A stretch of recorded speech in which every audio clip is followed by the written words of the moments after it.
Hai, Assalamualaikum warahmatullahi wabarakatuh. Siap izin memperkenalkan diri, nama saya Berliana Salisa Dewa Agnia. Saya berasal dari SMA Terpadu Krida Nusantara di kelas 12 IPS 1 dengan wali asli Ibu Kurniati.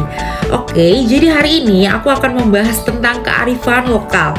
Kearifan lokal pada salah satu kota yang memiliki sejarah yang cukup dalam, yang diiringi dengan perkembangan zaman ini, dia masih sangat mempertahankan konsep tradisionalnya dan juga budayanya. Coba, dari baju yang hari ini aku pakai, kira-kira kota mana nih yang akan aku bahas?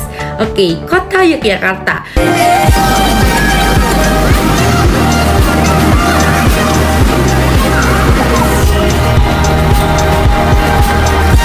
Yang sering kita sebut dengan kota Jogja, yang terletak di bagian selatan Jawa dan berbatasan dengan Jawa Tengah dan Samudra Hindia.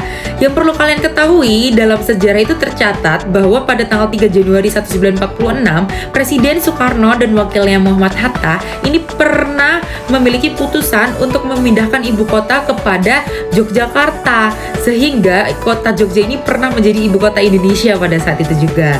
Sejak awal berdirinya Yogyakarta, ini juga telah memiliki penataan kota yang cukup baik. Arah perkembangan kota juga didasarkan pada garis imajiner Yogyakarta yang membentang dari arah utara menuju ke selatan. Sehingga di sini juga dibangun beberapa fasilitas umum seperti kantor pemerintahan, pasar, dan perkampungan abdi dalam yang dibedakan menjadi Jeron Benteng dan Jababeteng. Selain itu, Yogyakarta adalah ibu kota sekaligus pusat pemerintahan dan perekonomian dan dari Provinsi DIY. Selain sebagai kota pendidikan, kota Yogyakarta juga menjadi kota budaya. Kota ini adalah kota yang mempertahankan konsep tradisional dan budaya Jawa yang adiluhung bersanding dengan budaya kekinian. Berbagai macam kearifan lokal ini terpelihara lestari loh hingga kini. Oh ya, sebenarnya apa sih sebenarnya kearifan lokal itu? Nah, kearifan lokal itu biasanya diwariskan secara turun-temurun dari satu generasi ke generasi selanjutnya melalui cerita dari mulut ke mulut. Mulai dari adat istiadat, kesenian, makanan khas, dan juga keelokan alam hingga keramahan dan kesederhanaan warganya.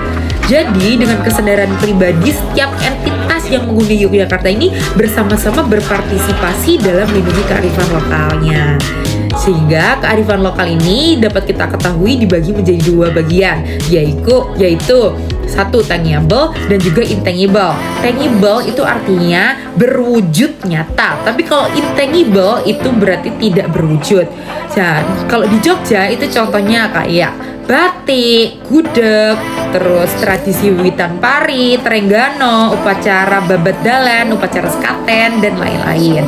Seperti yang kita ketahui juga bahwa gudeg itu kan makanan khas Yogyakarta ya. Nah, makanan gudeg ini sudah sangat terkenal dan katanya juga udah sampai luar negeri. Dan wisatawan Jogja juga pasti selalu mengunjungi tempat makan Jogja hanya untuk mencicipi hidangan khas Yogyakarta ini.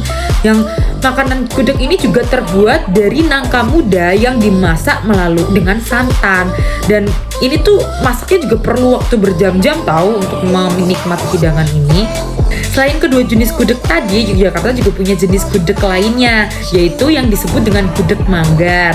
Gimana? Tertarik nggak untuk nyobain gudeg? Selain demi melestarikan cita rasa kearifan lokal, Jogja juga selalu menjadi tempat yang nyaman, jeung tinggi keramahan dan harga yang murah.